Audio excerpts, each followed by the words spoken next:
Bon début de semaine à tous, madame, monsieur, c'est lundi et c'est la première édition de la semaine de la revue des grandes unes. La presse est disponible en kiosque ce matin également.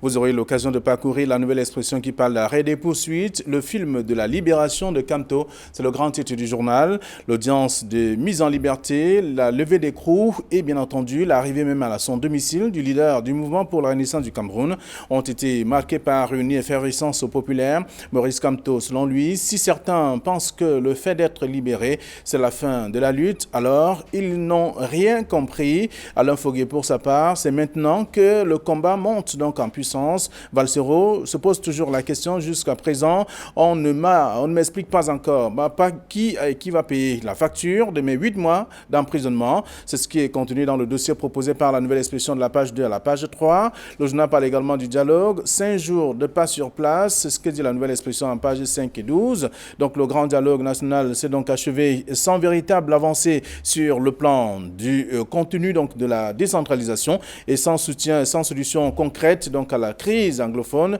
qui s'enlise davantage sur le terrain. Le rapport général dans cette édition de la nouvelle expression à lire. Le journal s'intéresse également à la nécrologie avec Maître Bernard Mouna qui range sa toge. L'ancien bâtonnier et président de l'Alliance des forces progressistes est décédé hier dimanche à Yaoundé des suites de maladies. On parle aussi de la libération des anglophones avec les leaders exclus, donc Sisiko Ayoktabe et son gouvernement autoproclamé ainsi que Manche BBC et compagnie qui vont donc encore attendre. C'est ce qu'on lit en page 4 de la nouvelle expression. Le messager parle de la libération de Kamto. Biya a-t-il cédé à la pression de la communauté internationale? C'est une question que se pose le messager. Après 9 mois sous les verrous, le leader du mouvement pour la renaissance du Cameroun et plus d'une centaine de militants et sympathisants libérés. C'est ce qu'on découvre en page 4. Le journal parle également de l'affaire Église évangélique du Cameroun, la cour d'appel du littoral recusée. C'est en page 10, ce qu'on découvre également ce matin. L'Œil du Sahel parle de revendications politiques, un statut spécial pour l'extrême nord et la grâce pour Marafa et Iya Mohamed. C'est à lire en page 3 du journal. C'est la grande une de ce numéro ce matin, disponible en kiosque. Voilà, l'essentiel Cameroun parle donc de dialogue national. La clémence de Paul Biya, c'est ce qu'on découvre dans le dossier proposé par le journal, de la page 3 à la page 8 et d'autres informations également ce matin. Le journal est en kiosque, tout comme le quotidien Le Jour, qui parle aussi de crise post-électorale. Paul Biya libère ses prisonniers, c'est ce que le journal propose également ce matin. Et parlant de la crise anglophone, le grand dialogue en 8 points à lire dans le journal en page 3 et d'autres informations également dans le quotidien Le Jour. Mutation parle de détente nationale, la renaît. 3 points de suspension, sens, c'est ce que dit le journal, c'est ce que propose comme titre ce matin pour revenir sur le jeu et même les enjeux de cette libération de Maurice Kamto et compagnie à découvrir dans le journal. En page 11, le journal a d'autres informations également ce matin que je vous invite à parcourir, tout comme Info Matin qui parle de Paul Biya vers un Nobel de la paix. C'est ce que propose le journal ce matin. Le journal parle aussi de la crise post-électorale. Les États-Unis se félicitent de l'arrêt des poursuites contre Kamto. C'est ce que le journal propose en page 9. Et il faut lire l'article également ce matin. Et puis le journal Intégration s'intéresse à la même actualité et parle des régions à statut particulier au Cameroun. C'est pour dire simplement que c'est le cache-sexe donc de l'État centralisé. C'est le dossier proposé par le journal. Le journal parle également de la zone CEMAC aujourd'hui. Plus de pression fiscale donc en perspective. C'est dans le numéro disponible en kiosque ce matin. Tout comme le journal Le Soir hebdomadaire qui présente John Gouttier, le Premier ministre, comme un artisan de la réussite même du grand dialogue national. Et donc parlant de ce grand dialogue, Paul Biya sauve la vie à Kamto et compagnie. C'est le titre également à lire.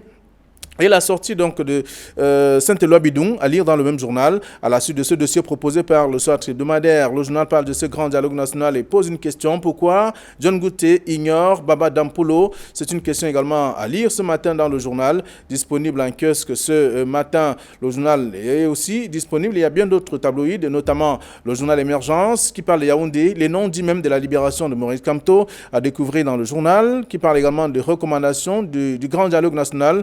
Paul Biya veut faire le tri et d'autres informations que je vous invite à lire. Parlant donc de ce grand dialogue national, le journal nous apprend qu'il y a déjà de la polémique sur l'argent dédié donc à la communication. C'est ce que le journal propose également ce matin. Le journal Kalara parle donc de contestation de la présidentielle et Paul Biya organise finalement la marche de Kamto sur Yaoundé. C'est le dossier à lire dans ce numéro disponible en kiosque ce matin qui parle aussi de ce commissaire de police qui écope donc d'une peine de prison pour escroquerie. C'est à lire également dans Kalara, disponible en kiosque. Le journal parle, le Jeune Afrique qui est en kiosque également ce matin, parle du Sénégal avec la paix des braves, ce qui également continue, engagé depuis plusieurs mois. Leurs négociations secrètes donc ont abouti à une réconciliation officielle et bien entendu la libération même de certains leaders. Donc Macky Sall et Abdoulaye Wade se sont donc rencontrés et décident aussi, et devront décider en tout cas, de la situation de Karim Wade. C'est une question également à lire dans le journal Jeune Afrique, le magazine qui est disponible en kiosque. Cameroun Tribune, pour sa part, s'intéresse notamment à la suite du grand dialogue national et puis l'engagement de Paul Biya dans le dossier proposé par le numéro ce matin, de la page 2 à la page 15. D'autres informations à lire dans la presse, notamment Week-end aussi, qui parle de la sécession, donc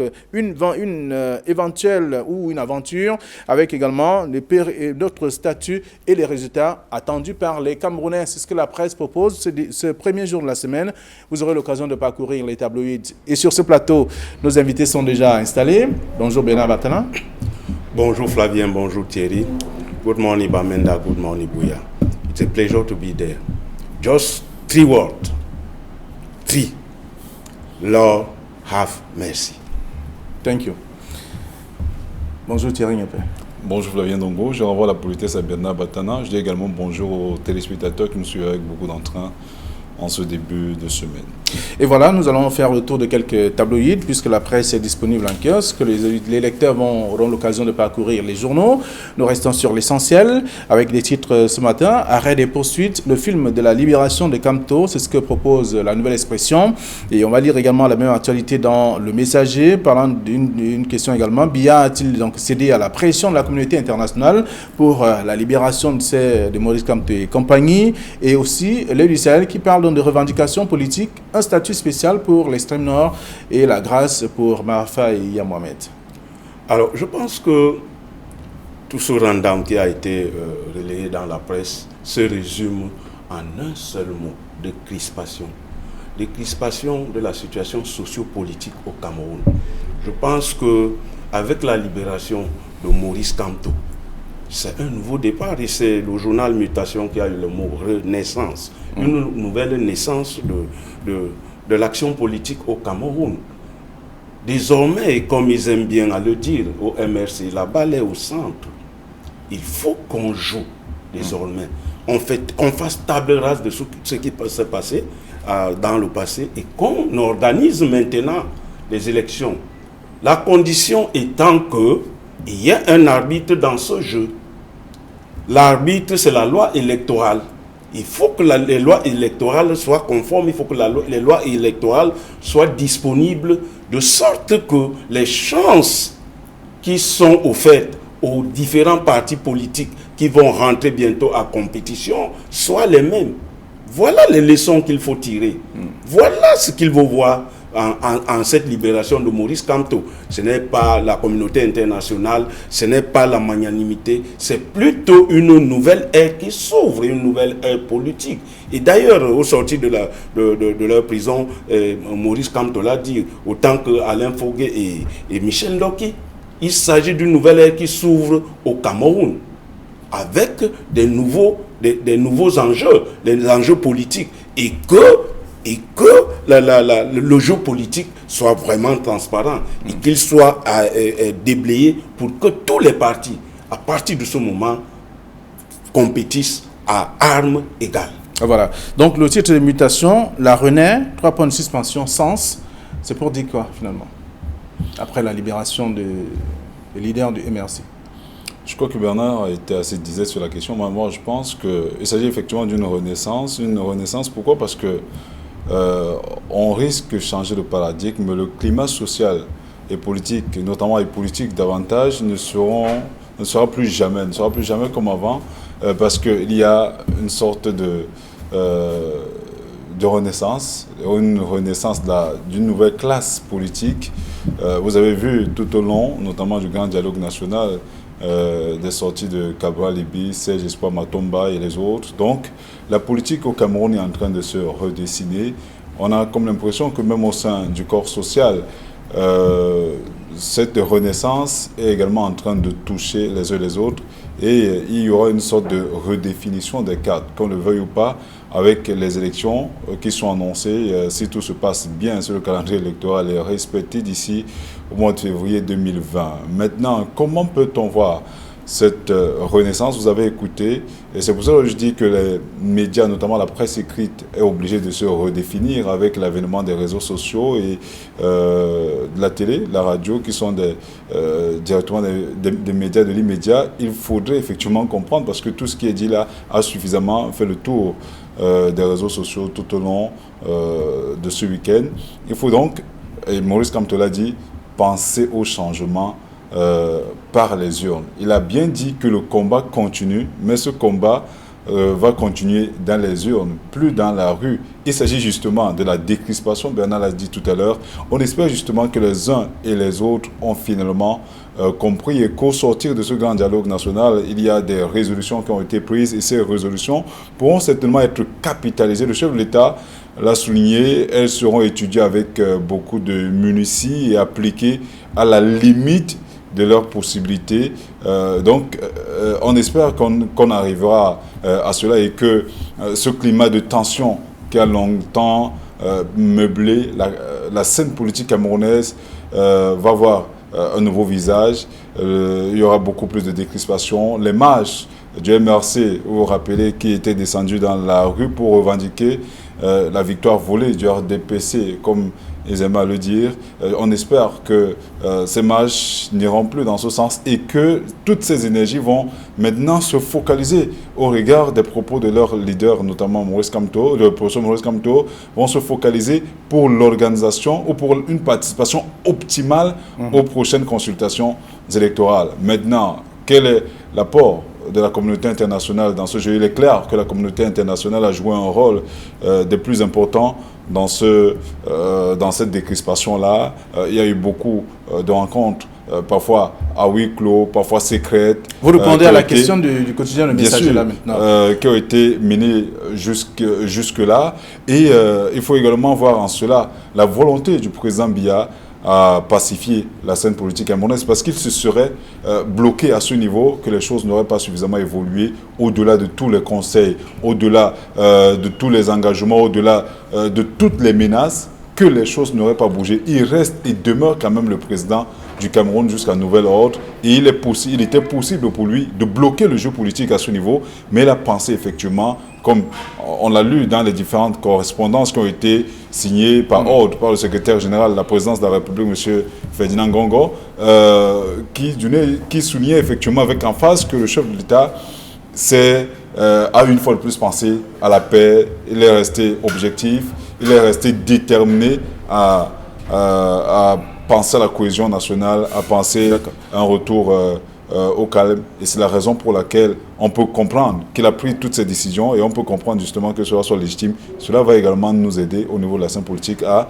pourquoi pas, à commencer à analyser, à scruter les prochaines consultations électorales avec beaucoup de froideur. D'accord. À côté du titre de mutation ce matin, il y a le quotidien Le Jour qui dit « Paul Biya libère ses prisonniers ». Oui, c'est un titre de presse, c'est un titre commenté, c'est un titre qui mène à réflexion. Mais il faut dire, avant de répondre là, que heureusement, cette fois, après la libération de Maurice Kamto, les militants ont marché du palais de justice jusqu'à sans être arrêtés. Ça veut dire qu'une nouvelle ère s'ouvre effectivement. Donc maintenant, Paul Biya libère ses prisonniers. Mais il s'agit des prisonniers des prisonniers politiques, comme on l'a dit. Bon, les uns disent que c'est des prisonniers de droit commun. Mais effectivement, il est le président de la République. C'est lui qui a libéré en les graciant. On peut par là dire que ce sont ses prisonniers, puisqu'il les a arrêtés pour les uns sans preuve palpable, et pour les autres parce que justement ils ont enfreint la loi. Mais finalement, comme c'est lui le président de la République, il a le droit de libérer comme de faire arrêter. C'est dans ce sens certainement que le journal Mutation parle de c'est. Parce que c'est le c'est qui est là, c'est un article possessif. C'est-à-dire que c'est prisonnier à lui, parce que c'est lui qui les a emprisonnés et qui les libère. Bon, maintenant, l'essentiel étant que ces prisonniers-là, qu'ils soient ceux du président ou les prisonniers du droit commun, qu'ils soient libérés et qu'une nouvelle ère s'ouvre. C'est cela l'essentiel. Voilà. Et ici, le soir, tu nous as dit Paul Biya sauve la vie à Kamto et compagnie. Ce sont des titres commentés. Bernard l'a souligné tout à l'heure. Oui, nous parlons des titres également sur ce plateau. Bien que je partage pas cet avis parce que Maurice Kamto n'a pas été arrêté par le président Biya.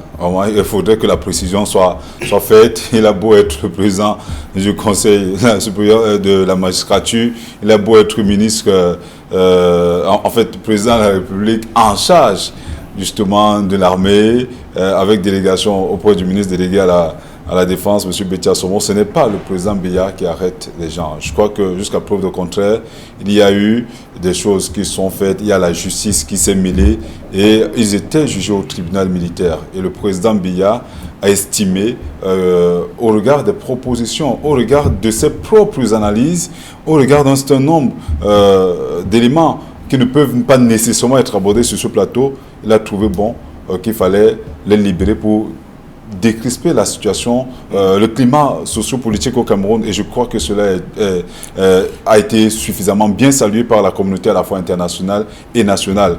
Maintenant, que ce soit que le quotidien Le Jour, dont on connaît d'ailleurs la ligne depuis le déclenchement de la crise post-électorale, pour moi ça reste un titre commenté, tout comme Le Soir, qui pense que Paul Biya a sauvé la vie à Maurice Kamto. Je ne sais pas comment, mais une chose est sûre, sa vie n'était pas si en danger que ça. Il était en prison, certes, il était suivi et les activités du mouvement pour la renaissance du Cameroun continuaient sans coup férir. Je crois que vous avez vu ce que même le premier vice-président a été arrêté, que cela n'a pas empêché le MRC de continuer sa marche, sa progression au sein même du RDPC aujourd'hui. On a comme l'impression que c'est même le RDPC qui sera mis à mal dans les prochaines consultations électorales, parce que cette arrestation-là, cet embastillement va participer à augmenter la cote du MRC et du professeur Maurice Kamto lors des prochaines consultations électorales. Donc la bataille s'annonce assez rude, elle s'annonce assez importante, et je crois que la deuxième place au sein de l'opposition camerounaise qui se discutait encore entre le MRC et le SDF va véritablement se jouer dans les prochaines consultations électorales. Et si tout se passe comme la météo politique nous l'indique, il est clair que le MRC risque de se retrouver à l'Assemblée nationale non plus avec un député, mais avec plusieurs dizaines de députés. Alors ça devrait inquiéter d'autres partis politiques? Bien sûr, notamment le RDPC. Les pontes du Rassemblement démocratique du peuple camerounais le disent d'ailleurs dans les coulisses, que cette arrestation suivie de cette libération, vous avez vu la ferveur populaire qu'il y avait dans la capitale politique, vont d'une manière ou d'une autre permettre au MRC de se faire du poil de la bête. Et je continue à croire que les prochaines consultations électorales s'annoncent palpitantes. Il y a de nouvelles classes, il y a de nouveaux visages qui se sont imposés sur la scène politique. Aujourd'hui, vous avez vu Cabral Ibi s'asseoir aux côtés des gens comme le cardinal Christian Toumi, comme plusieurs barons de la République, pour discuter de la politique au Cameroun, pour discuter de l'avancement du pays. Ça veut dire quoi? Serge Espoir Matomba et les autres. Donc, il y a nécessairement un changement de paradigme qui va s'imposer dans les jours qui arrivent, et vivement que les jeunes qui n'étaient pas jusque-là impliqués à partir de ces deux modèles-là pourront maintenant se jeter à corps perdu dans cette bataille qui va redessiner, je crois, la carte politique au Cameroun. Très bien. Alors, donc, on va laisser ce sujet, en tout cas pour parler également de ce grand dialogue national avec des résolutions qui sont également contenues dans la plupart des tabloïds, notamment la nouvelle expression qui parle de 5 jours de passe sur place. Donc, parlant pour ce qui est du dialogue national, donc le grand dialogue qui n'a pas produit grand-chose et aujourd'hui qui s'est achevé, souvenez-vous, mais qui dit simplement qu'il y a encore des crises, des solutions, pas de solutions concrètes, et avec également des actions qui sont enregistrées dans les régions anglophones. Il y a Émergence ce matin qui parle de recommandations du grand dialogue national. Paul Biya veut faire le tri en libérant ou en créant également d'autres situations. Et là, l'État du Sahel n'a pas raté l'occasion de parler des revendications politiques, un statut spécial pour l'extrême nord et la grâce pour Marafa et Yamomed. Oui, effectivement, je crois qu'il faut s'abstenir de tout commentaire tendancieux par rapport à ce dialogue national, parce qu'il vient de prendre fin. On a énoncé un certain nombre de propositions qu'on a soumises à l'appréciation de celui qui a convoqué. ce dialogue national. Il faut qu'on attende. Qu'on attende au moins que cette résolution soit implémentée. Il y a pas 48 heures, il y a à peine 48 heures que le dialogue a pris fin. Il serait actif, à mon sens, de dire que voilà, on procède au tri comme on ne procède pas. Moi, je pense que la curiosité même de ce dialogue national, c'est le statut spécial qu'on donne aux provinces, en particulier qu'on donne aux provinces du Nord-Ouest et du Sud-Ouest. On est curieux de savoir qu'est-ce qu'on met dans ce statut spécial. Et on a l'impression que ce statut spécial est une sorte de syncrétisme entre les séparatistes, les fédéralistes et ceux qui prônent pour la décentralisation. C'est peut-être ce syncrétisme et on est curieux de savoir ce qu'on va mettre dans ce statut spécial. Moi, je pense que c'est la curiosité. Mais qu'entre autres, et peut-être pour reprendre le titre de la nouvelle expression, c'est déjà entendu. On a dit qu'on va accélérer la décentralisation et c'est ça les recommandations une partie des recommandations du dialogue national, que la décentralisation soit renforcée, mais en tout état de cause. Le dialogue national va de prendre fin. Il faut qu'on attende quand même pour qu'on juge. Mais maintenant, les corollaires de ce dialogue national, c'est effectivement ce qui est écrit dans l'œil du Sahel. L'extrême nord veut un statut particulier, une grâce pour Marafa et Iyam Mohamed. Mais il me semble que Marafa et Iyam Mohamed ne sont pas des prisonniers comme les autres qu'on a graciés. Parce qu'il ne faut pas faire l'amalgame. Marafa et Iyam Mohamed sont arrêtés dans le cadre, je crois, de l'opération Épervier. Est-ce que la décrispation ne passe pas par... Qui n'a rien à voir. Mais oui, tant qu'à faire. Mais les autres vont demander qu'on libère Abba. Les autres vont demander qu'on libère tel ou tel autre. Et finalement, on va se trouver dans un imbroglio. Moi, je pense qu'il faut faire la part des choses. Il s'agit ici des prisonniers qu'on a pris dans le cadre d'une marche politique. Et que les autres sont arrêtés dans le cadre de l'opération de l'assainissement de mœurs publiques qu'on a appelé opération Épervier. Il ne s'agit pas de la même chose. Et donc, on ne peut pas parler de participer de la décrispation. La décrispation dont on parle ici est purement politique. Alors, donc on va lire tout ça également dans le cadre de ce grand dialogue national. Le journal Cameroun Tribune dit simplement que l'engagement de Paul Biya est donc déjà pris avec quelques premières actions que l'on a vécues, avec la libération des leaders des sécessionnistes et autres également, des sécessionnistes et même des leaders politiques. Oui, mais ça fait partie des engagements du grand dialogue. Cela démontre effectivement que la balle n'est pas au centre, mais une chose est sûre, le processus a été lancé. La libération de 333 prisonniers qui viennent se greffer à près de 300 autres qui avaient été libérés précédemment démontre quand même qu'il y a une volonté d'apaisement de la part du chef de l'État. Il faudrait certainement aller plus loin. C'est vrai que vous avez écouté au lendemain de la libération du professeur Maurice Kamto et compagnie et de ses alliés, une clameur souhaiter la libération de Sissoko Ayuk Tabé et compagnie, alors que cela n'entre pas dans le même cadre. Surtout qu'il était question lors de ce grand dialogue national de parler de la crise anglophone. Est-ce que la libération de Sissoko Ayuk Tabé et compagnie aurait participé à ramener définitivement la paix et la sérénité dans cette partie du pays? On n'en sait pas grand-chose. Mais toujours est-il qu'ils ont été au cœur d'un certain nombre de choses. D'aucuns parlent carrément qu'ils ont commandité beaucoup de meurtres et beaucoup de Camerounais ont perdu leur vie. Et au tribunal militaire, ils continuent à se revendiquer comme n'étant pas des Camerounais. Ils ne méritent pas d'être jugés par les juridictions camerounaises. Cela démontre. Maintenant, au chef de l'État, il est le seul à avoir la liberté de gracier qui il veut, comme il veut. Vous avez d'ailleurs vu avec le professeur Maurice Kamto, alors on a parlé d'abandon de charge et de désistement. Ça veut dire que la procédure ne sera même plus jamais ouverte dans ce cadre-là. Alors que le problème, c'est quoi, Tabé encore sur la table, on verra bien. Mais toujours est-il que ce qu'on a écouté au cours de ce dialogue national, comme conclusion, peut participer à ramener, pourquoi pas, beaucoup plus de sérénité au niveau des régions anglophones. Le statut particulier est prévu par la Constitution de 1996, notamment dans son article 62 alinéa 2, qui permet au chef de l'État de procéder à ce pareil, à ces arrangements qui participeraient à, pourquoi pas, à permettre à certaines régions de se développer, en fait, de rattraper le gap au niveau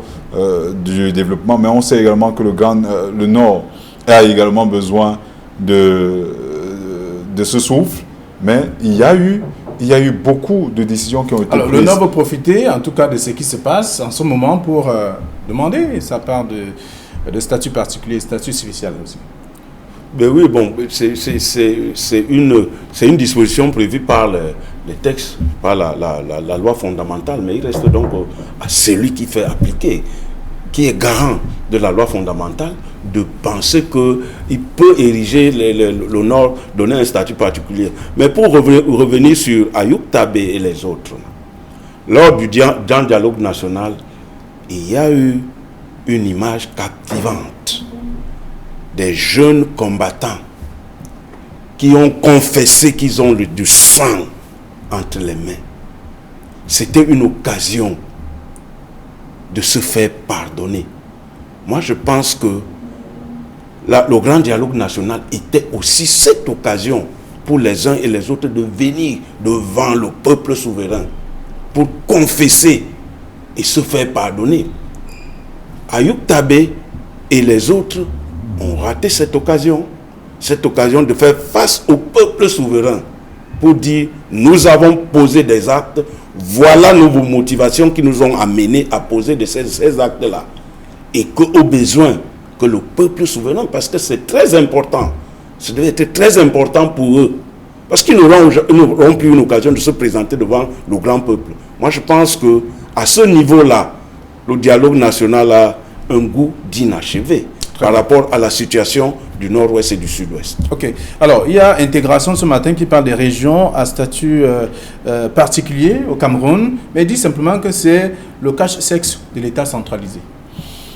On l'a souligné tout à l'heure avec Bernard, ça peut être une manière également pour l'État centralisé de calmer un certain nombre d'ardeurs et de contenter tout le monde. Parce que je vous rappelle qu'avant la convocation de ce grand dialogue national, on a tout entendu. D'aucuns étaient pour le fédéralisme, d'aucuns pour la sécession et d'autres pour la décentralisation. Et le chef de l'État, rappelez-vous, dans son adresse du 10 septembre 2019, avait dit que le dialogue se fera, mais dans les formes prévues par la Constitution. La Constitution du Cameroun souligne avec emphase que le Cameroun est un État uni et décentralisé. C'est la raison pour laquelle, si vous avez écouté, je crois quand même qu'au sorti de ce grand dialogue-là, toutes des voix qui se sont levées avant la convocation de cette grande messe ou pendant les consultations n'ont pas ergoté sur le rapport final qui a été élaboré. On a eu comme l'impression qu'il y avait eu une sorte de satisfecit de tous les participants autour de ces recommandations-là. Il y a des recommandations fortes quand même quand on parle de la reconstruction du Nord-Ouest et du Sud-Ouest. Je crois que le chef de l'État l'avait fait, même quand Boko Haram avait suffisamment détruit la partie septentrionale du Cameroun. Il y a eu des plans d'urgence qui ont été menés de ce côté pour reconstruire la région du Grand Nord. On ne comprend pas cette sortie de certaines élites du Grand Nord qui pensent qu'il faudrait également donner un statut particulier. Et d'ailleurs, ce sont des propositions. Il reste au chef de l'État de les entériner, à lui de voir si le Sud-Ouest et le Nord-Ouest méritent des statuts particuliers. Mais il faudrait dire également que cela va d'une manière ou d'une autre. Si ces régions finissent par avoir le statut particulier qui a été recommandé au cours de ce grand dialogue national, cela va entraîner d'une manière ou d'une autre la crise anglophone. C'est-à-dire cette crise anglophone qui a été longtemps déniée par certains membres du gouvernement, par la classe gouvernante. Pour beaucoup, la crise anglophone n'a jamais existé, mais c'était une crise camerounaise. Donner au Nord et au Grand Nord, donner au Sud-Ouest et au Nord-Ouest le statut particulier revient à accepter devant la communauté internationale, voire nationale, que effectivement la crise anglophone était un fait. Qu'est-ce qu'on va y mettre? Bernard a posé la question tout à l'heure. Qu'est-ce qu'on va mettre dans ce statut particulier? Est-ce qu'en termes de gestion des ressources naturelles, est-ce qu'en termes de gestion des ressources humaines, le Nord-Ouest et le Sud-Ouest auront une manière d'être gérés? on n'en sait pas trop. Attendons simplement l'implémentation de toutes ces décisions qui ont été prises jusqu'ici. Mais il faut quand même dire qu'en termes de recommandations, il a également été arrêté qu'on donne aux collectivités territoriales décentralisées entre 10 et 15% du budget de l'État, ce qui participerait, beaucoup d'argent en termes de ressources, ce qui participerait quand même à permettre à ces collectivités territoriales de se prendre en charge et pourquoi pas d'impulser de nouvelles dynamiques. C'est vrai que des dispositions jusqu'ici ont été prises. Je vous rappelle que chaque collectivité territoriale décentralisée a le devoir de collecter pratiquement 32 taxes, notamment l'impôt libératoire et le reste, c'est de l'argent qui peut permettre à ces collectivités territoriales décentralisées de se prendre en charge. Mais il se trouve malheureusement que les maires ne savent même pas comment ça se passe parce que beaucoup ne sont pas formés. Les employés des différentes mairies ne comprennent même pas jusqu'où on peut aller. Et parfois, même quand ils peuvent le comprendre, ils signent des concessions à des personnes et se partagent parfois des dividendes. Donc ce n'est pas de nature toujours à développer ces collectivités-là. Il faudrait que chacun prenne la mesure des choses et travaille davantage dans ce sens. Alors, lorsqu'on a fait le tour, en tout cas, de ce qui a été fait, juste après le grand dialogue national, avec cette libération des leaders du MRC, du Mouvement pour la Renaissance du Cameroun, et quelques sécessionnistes également, le journal Info Matin dit vers un Nobel de la paix pour ce qui est de Paul Biya. Oui, c'est un point de vue d'un journal qui pense que toutes les actions menées mènent à valoir un prix Nobel. C'est normal. C'est légitime pour le journal, pour cette rédaction, qui pense qu'on peut attribuer un prix Nobel à quelqu'un qui a apporté la paix. Mais c'est aussi vrai que sur le terrain, ce n'est pas la paix totale. Ce n'est pas la paix totale au nord-ouest comme au sud-ouest. Il faut attendre que la paix soit totale et que, en matière de prix Nobel, il y a un certain nombre de conditionnalités à remplir pour que... Et une périodicité. Ouais, voilà, pour qu'on soit fait prix Nobel de la paix. Bon, mais le journal, lui, pense que, bon, voilà, le chef de l'État, du fait d'avoir libéré, du fait d'avoir organisé un grand dialogue national, du fait d'avoir libéré des prisonniers qui mérite un prix Nobel. Ça n'engage que le journal qu'il a écrit. Très bien. Thierry Yapet, le mendiant de la paix, peut-il bénéficier du prix Nobel de la paix? Je n'ai pas la capacité d'analyser cela. Bernard l'a suffisamment dit. Il est possible. Tout est possible. Hein. Mais toujours est-il qu'il faudrait qu'on travaille davantage. Le prix Nobel de la paix n'est pas nécessairement le pendant de toute chose. Le plus important, c'est que le Cameroun retrouve une paix véritable et durable. Ok, merci. Merci à vous également, chers téléspectateurs. Vous aurez l'occasion de parcourir les tabloïds ce matin et être au parfum de l'actualité. Demain, 9h20, nous serons encore sur ce plateau. Bonne journée.